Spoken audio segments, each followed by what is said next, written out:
The title for the sermon I gave it was Don't Let Them Turn You, or Don't Let Them Make You Feel Like a Babbling Hayseed.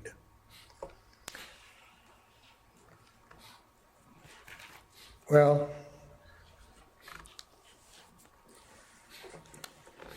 I changed it to, I kept that. Let's talk about zeal. What is zeal? And we have the world zeal, and there's also religious zeal. In the song, I don't know who it was that made it famous or who originated, if it was Frank Sinatra or Elvis Presley, but it was, I Did It My Way. Just a couple of lines from there. You know, they say regrets, I've had a few, I did what I had to do, but I saw it through without exemption. I planned each charted course, each careful step along the byway, and more, much more, I did it my way. And it closes with, let the record shows that I took the blows and I did it my way. Well, you may have heard this before. The Anglican bishop, J.C. Ryle, he gives a good description of zeal, but Christian zeal. He has it in his book titled Practical Religion. And if you want it, you can get it from Banner of Truth Publishers. But he says basically, just a few notes from there, that a zealous man in religion is preeminently a man of one thing. And it's not enough to say that he is earnest, hearty, uncompromising, thoroughgoing, wholehearted, fervent in spirit. He just sees one thing and cares for one thing. He lives just for one thing, and he's swallowed up in one thing. Others may call it, he's a fanatic. Or maybe he's a Jesus freak. But that one thing is to please God. Goes on and say whether he has sickness or whether he's in good health, maybe he's rich, maybe he's poor, whether he pleases man or whether he gives offense to them, I imagine. Whether they think of him as wise or whether he is thought as a fool or foolish. For all this, the zealous man cares nothing at all. He doesn't care about that. He just burns for one thing, and that one thing is to please God and to advance God's glory. So if he's consumed in the very burning of that desire, he is content. He's made to burn if consumed in burning. He has but done the work for which God appointed him. So if he can't fight in the valley with Joshua, then he will also do the prayer work with Moses, or like Moses, Aaron, and Hur up there on the hill. If he's cut off from working himself, he will give the Lord no rest until help is raised up from another quarter and the work gets done. And this is what he means when he speaks of zeal in religion. So that's like doing it his way. Now, in the secular world, we know that basically the habit that makes men great, guys like Alexander the Great, Oliver Cromwell, Julius Caesar, maybe even Napoleon, and I'm sure you can come up with many others that you've read about throughout the time. But these men, with all of their faults, they were men with one thing in mind, just one. And they threw themselves into one great pursuit. They didn't care for anything else. They would make everything else subordinate to what it is that they were putting in front of themselves each day, every day of their lives. Now, you may know people like that, or have known, those that throw themselves into their work and don't stop at what they're doing until it's done to perfection. You know, I don't know if it's teasing, we call them workaholics. You know, maybe it's a good thing to have, but then again, it may not be always so good. I think my dad was that way. He wasn't a real fanatic, but it didn't matter what he did or what task he placed before himself, he stayed with it until it was finished. And then he would end up telling me, it's not something he made up, he said, there's no such word as can't.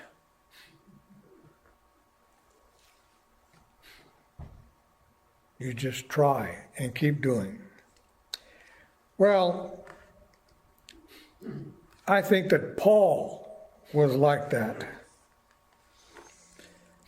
He was such a man. And when he was in Athens, there was a big contrast between him and the philosophers there. These guys with all their studied philosophical detachments that they had, much like today, you got a lot of them. Philosophers, even theologians. But Paul, and his burning prophetic unction that he had, thinking that having to listen to the smug, condescending complacency of those that were listening to him or hearing him, it might have been a little bit more than what he really wanted to bear. So eventually what he did was what? Made an about face, and he left Athens. And apparently he was so eager to leave that he left Titus and Timothy behind. In fact, they hadn't even arrived at Athens, and he was waiting for them so that they would accompany him. Maybe he felt somewhat dejected. Maybe he was sad. Maybe he was a little depressed. And for Paul, these feelings were not foreign to him, and it's written in his letters. So there he was, walking up. It's about 50 miles, I understand, from Corinth to Athens, or vice versa. But just think that since he had arrived in Europe, he had suffered beatings in Philippi. He was rejected in Thessalonica, in Berea, and now a lot of indifference there in Athens.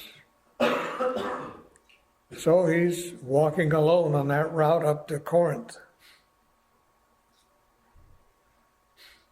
It's about a distance like from here, this area, up to Statesboro. Well, have you ever gone through anything similar? Something like no matter where you go, what you do, there seems to be more that goes against you than for you.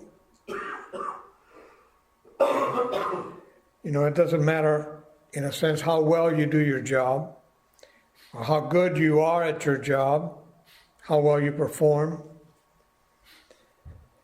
It just seems that you can't win. Now, I don't know if Paul, well, I don't think he thought much of Frank Sinatra's song since it wasn't published then. If he thought anything of it when he left Athens. But even with his passionate heart, it would have had to have been grievous feeling inside him. But on the serious side, being Paul, maybe he would have contemplated from the scriptures, where we see in 2 Chronicles chapter 16 and verse 9, where it says that the eyes of the Lord run to and fro throughout the entire earth. To what? To give support to those whose heart is blameless towards him.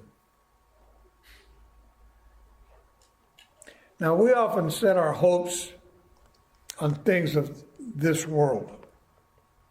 Well, I think we all do.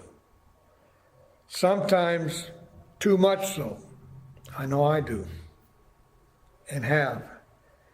So that when life begins to spiral in a left-turning spin, which ends up tightening itself until you crash, instead of maintaining that unbroken fellowship with the Lord and looking towards our Heavenly Father for help and sustenance, since He is looking to and fro throughout the earth for those who need His help. Well, one way or another, we end up leaving our first love. And we turn to our earthly possessions. To some, alcohol, they become alcoholics. Others, to drugs. Or they'll turn to relationships to supply our needs. Some look to the government, fine. Others will rely on their skills. Or we rely on ourselves. I can do it.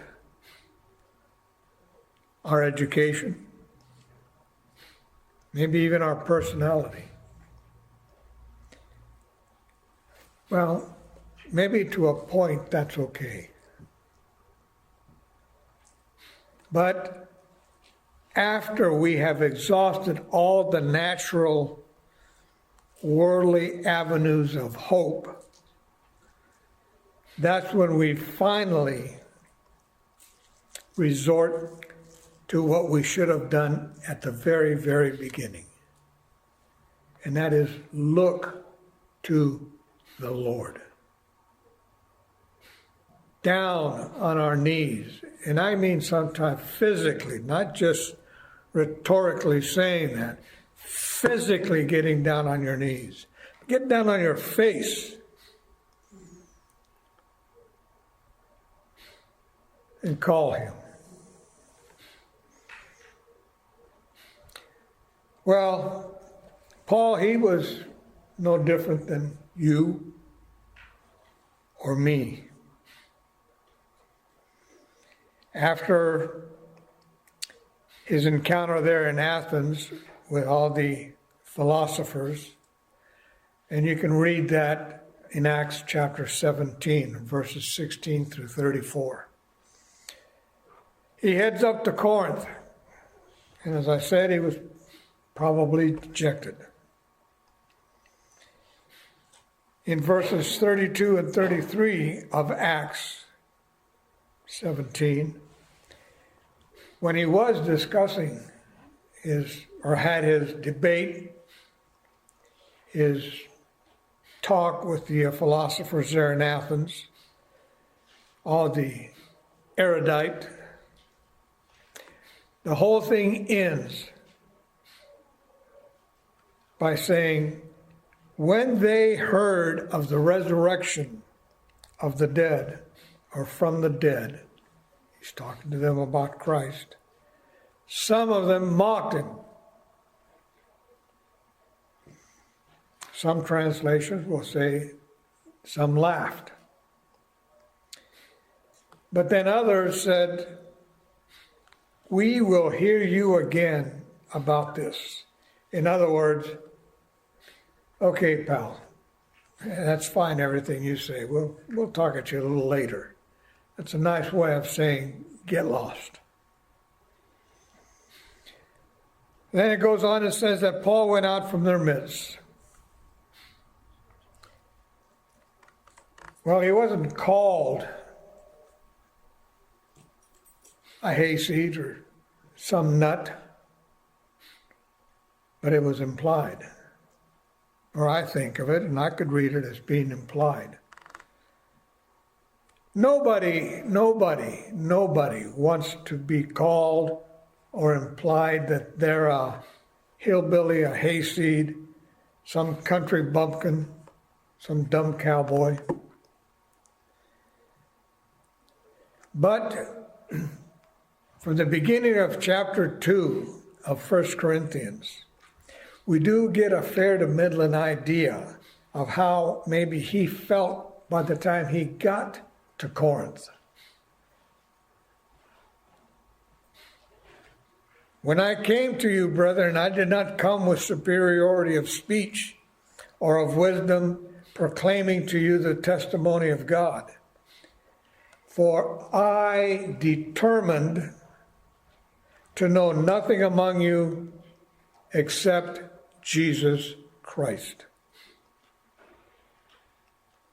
We can go to Isaiah 58, the first verse, where it tells us to cry aloud. Don't hold back. Lift up your voice like a trumpet. Declare to my people their transgression. Now that's Isaiah, and he's talking to Israel, true. But that holds true for us today.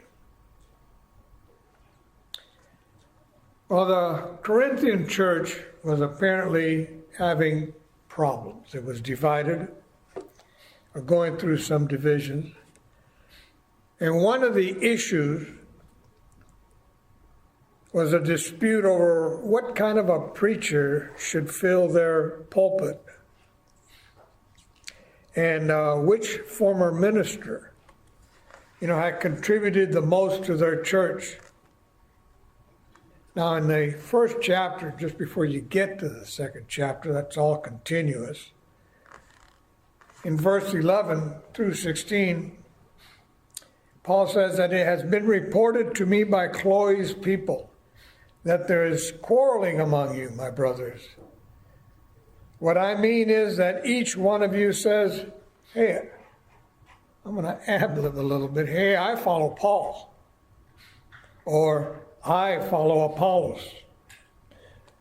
Hey, I follow Cephas, meaning Peter. And some got really spiritual.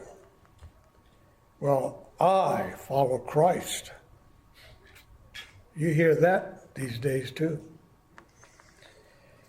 Then he says, is Christ divided? Was Paul crucified for you, or were you baptized in the name of Paul? Now, the church at Corinth needed to understand what preaching really was, or what preaching really is. Now, if they only understood what God intended preaching to be, would then they be able to solve their differences? So one of the strong solutions to division is sound preaching. You can say a zeal for preaching. And that's really the main theme of this whole message. Now, sound preaching is not prosperity or the prosperity gospel. And did you know, and I didn't know how many there are, a whole bunch of prosperity preachers throughout the entire world. It's not just something that occurs here. There's one, Matthew Ashimolowo, originally from Nigeria, who now is a beacon of hope for thousands of Christians in Europe. He's about my age, I think he was born in 52, born in an Islamic family, or to an Islamic family, but later converted to Christianity. Holds Kingsway International Christian Center, which has become one of the most renowned prosperity gospel churches in Europe. And he's one of the richest prosperity church pastors throughout the entire world. Wow. There are several others from the area. And of course, being like I am, I can't leave out Joel Osteen. He falls amongst the rich and famous prosperity pastors here in the U.S. Just a few years ago, he had a net worth of $40 million. But following close behind him is our Creflo Dollar from Atlanta. He's only down to about 27 million as his net worth. His gospel or message is, it is the will of God that you prosper in every way. He does that by insisting that God blesses the cheerful giver. All right. And there's more. There's more throughout Central America and South America. And I've heard some of them, listened to some of them. And they all, regardless of what language they're speaking, should win an Emmy or an Oscar, maybe a Golden Globe or whatever type of award they have that they give for rhetorical skills. But it's all for preaching false theology or a false gospel, one and the same. What does the scripture tell us about that? Galatians. See if I got it marked right here. In chapter 4.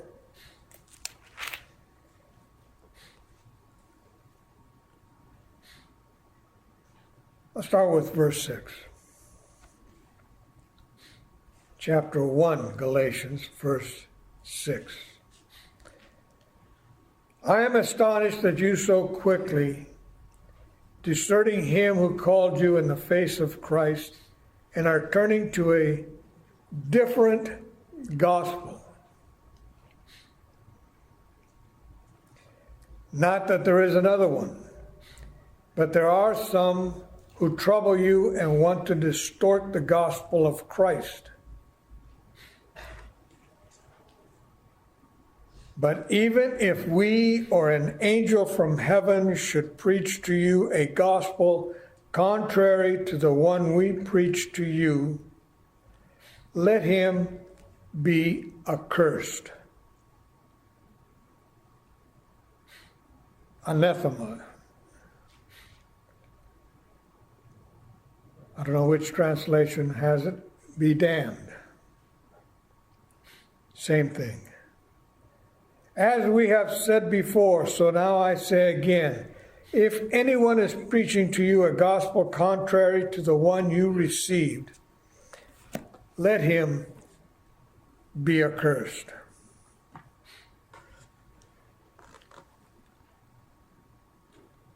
Now, Paul is stressing a critical fact.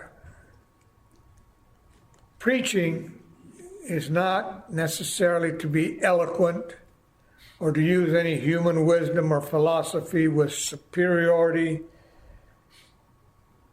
with elevating preeminence. Paul is speaking about words, not so much about himself, though the behavior of the person could possibly be involved. Paul never tried to sound more superior, more eloquent, more elevated in his preaching. He wasn't concerned in the least with his preaching rising above and being more preeminent than the preaching of others.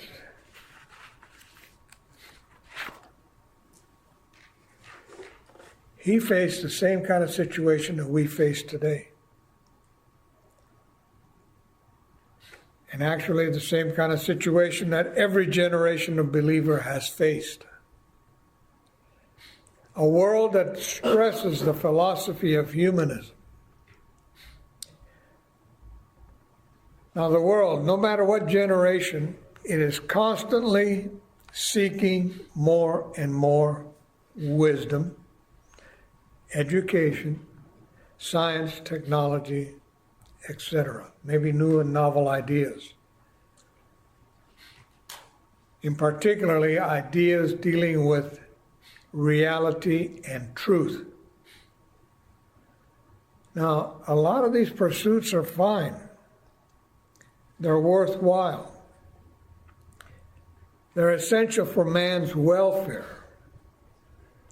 But the problem comes in that man seeks all these pursuits within the framework of this world. He forgets God entirely. He distorts the gospel. And somebody could interrupt and say right now, what's the gospel?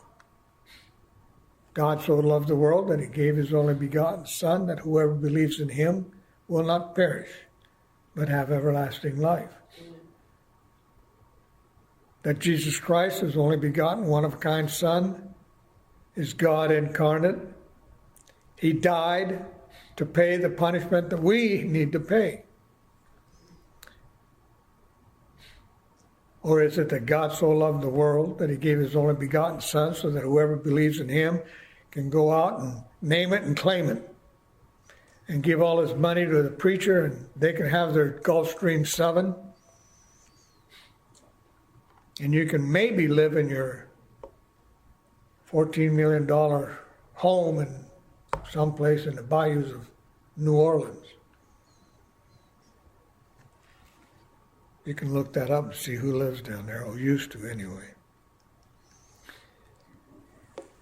But that's the problem. He forgets God entirely.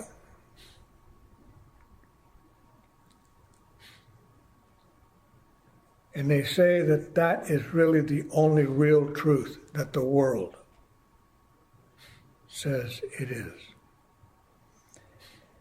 Of course, the destiny of all that is within this world is corruption and death.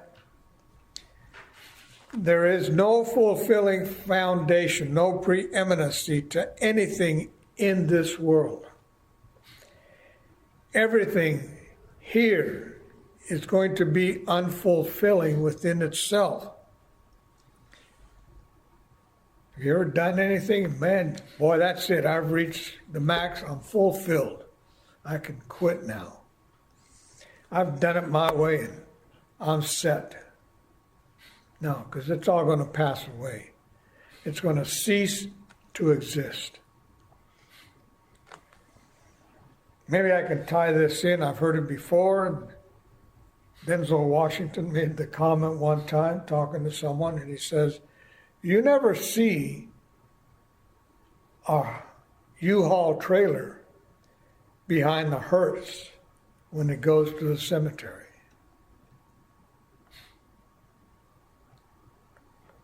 Think of that. Well, that's the reason why Paul didn't preach human philosophy or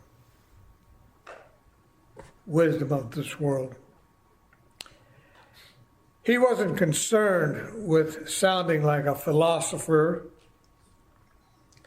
or some great rhetorical speaker putting on a show in front of a large audience or a small audience. He wasn't concerned about sounding like an erudite, a deep thinker, like a high uppity-up theologian also, with some new novel ideas and positions. Again, what is sound preaching then? It's declaring the testimony of God. That's it. The mystery, the revelation of God. The glorious testimony, the revelation of God is what? Well, we covered it just a few sentences before. Jesus Christ and Him crucified. Verse 2 of chapter 2 of 1 Corinthians. It isn't any self-development, self-image, positive thinking, philosophical type religion and all its rituals. It's not Hinduism and all its various little ways of doing your yoga and meditating. Sound preaching has one great theme and one theme only.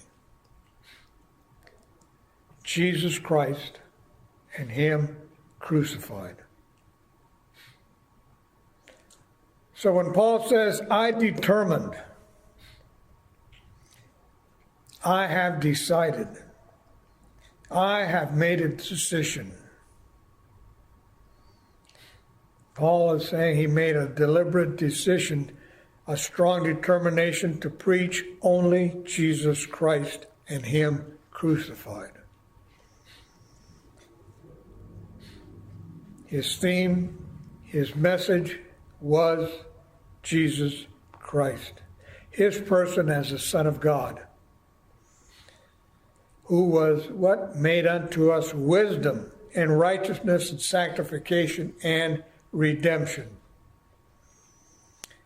The message was Jesus Christ crucified. What's your message when you're talking to someone? Jesus Christ crucified.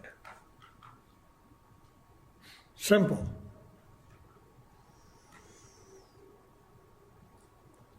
Paul said, I determined actually not to know anything among you save Jesus Christ and Him crucified. Again, that's from verse 2. Now that's an emphatic, very forceful statement. The thrust of Paul's preaching was the death of Jesus Christ. The theme, the message, the principle, the heart, the body of his preaching was the death of Jesus Christ and His resurrection. He concentrated on the death of Christ. So it is by the death of Jesus Christ that we are what? Cleansed from our sin, freed from all our sins. In Matthew 26:28, Jesus says, for this is my blood of the New Testament, which is what? Shed for many for the remission of sins. We go over that each and every communion.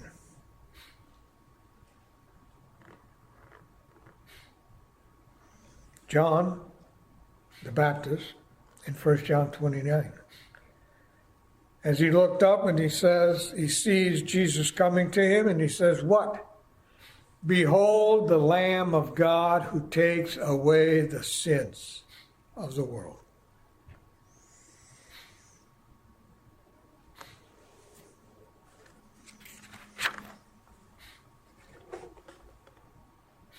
I won't go through all of them here.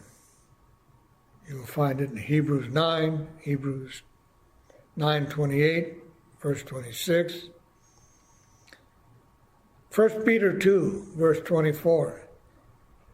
Who his own self bare our sins in his own body on the tree, that we, being dead to sins, should live unto righteousness, by whose stripes ye were healed. What was healed? Your infirmities, your sicknesses? No. By his whipping that he took, the tearing away of his skin, the flesh, down to the sinews, healed us from our sins.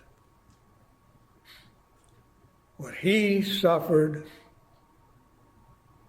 if you go to the Old Testament, is what one needed to suffer for their sin.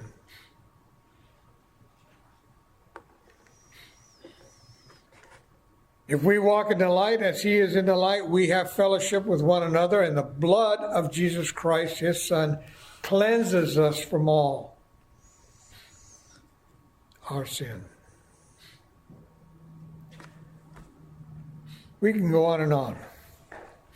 But people want to show, and whether they know it or not, they want to see somebody that's going to motivate them, mesmerize them with great words, big smiles. And they'll take that message in. Yet when they leave, they're going to walk away empty, they walk away hungry, and they walk away malnutritioned.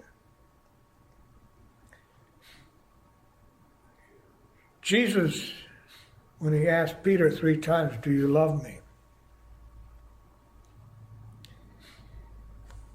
The first response, he said to him, "Pasture my lambs." Then he said, "Tend my sheep." Not your lambs, not your sheep, his. And last, pasture my sheep. Feed the lambs as they come in. Take care of them. Feed them. The shepherd, and really talking about real shepherds tending real sheep out there, he's supposed to take care and tend for and provide food.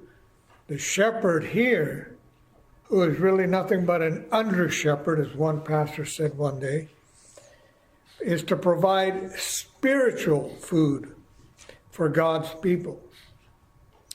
From the youngest little lambs, new believers, to the full-grown sheep. And that's in a continual action. He nourishes them and cares for their soul, bringing them into the fullness of spiritual maturity. And then that under shepherd, when he stands before God, he's going to have account for each and every one that he was given charge over.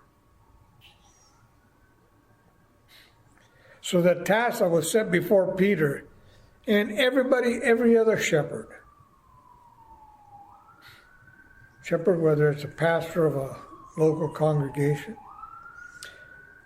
or leading a fellowship, a woman's discipleship, you're doing the same thing. That was made clear by Jesus' threefold command and the words that he chose. Feed, tend, and feed. This food which the shepherds are to feed the flock of God is no other than what? the Word of God. Peter declares that Christians are to desire the pure spiritual milk of the Word so that by it we can mature in salvation. 1 Peter 2:2. And as early as the book of Deuteronomy, we see the Lord describing His Word as food for His people.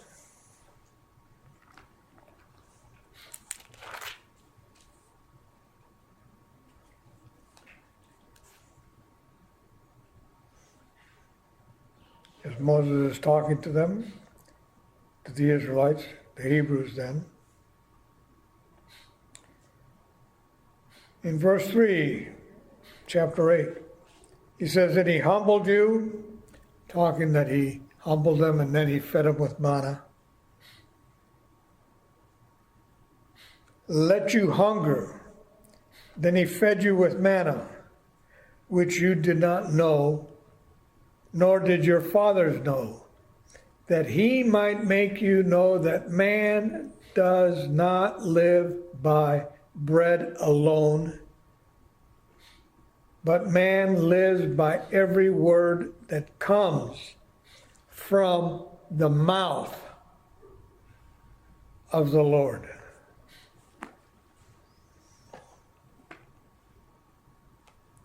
And it's all written right here. Jesus reiterated this thought in His temptation in the wilderness, there in Matthew 4:4. The importance of the Word of God as food for our souls cannot be overestimated at all. So preaching isn't some get wealth and a whole bunch of health. It is not the prosperity gospel or anything else. Sound preaching, and this applies when you are witnessing to others. And that witnessing is when you're just in a conversation and it just so happens that God turns it into the gospel.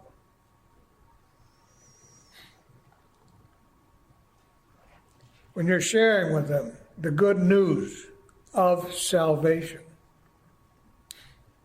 the gospel, and you do it with zeal.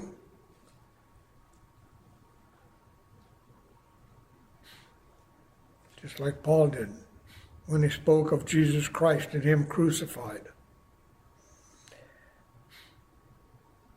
So then you can actually say, or you should actually say, you don't have to.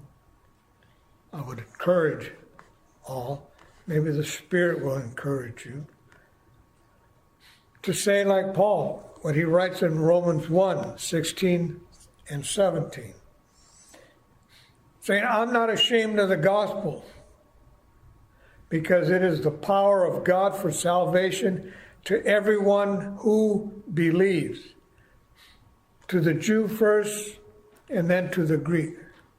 Well, the Greeks, everybody that isn't a Jew.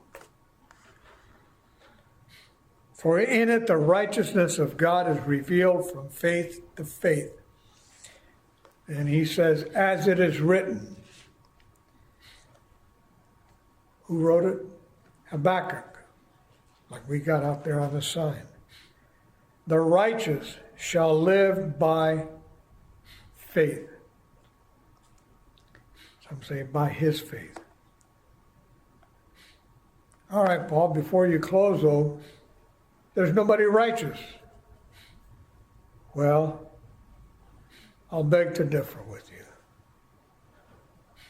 Because through Christ's death, God gives all the believers Christ's righteousness, is what He sees when He looks at you.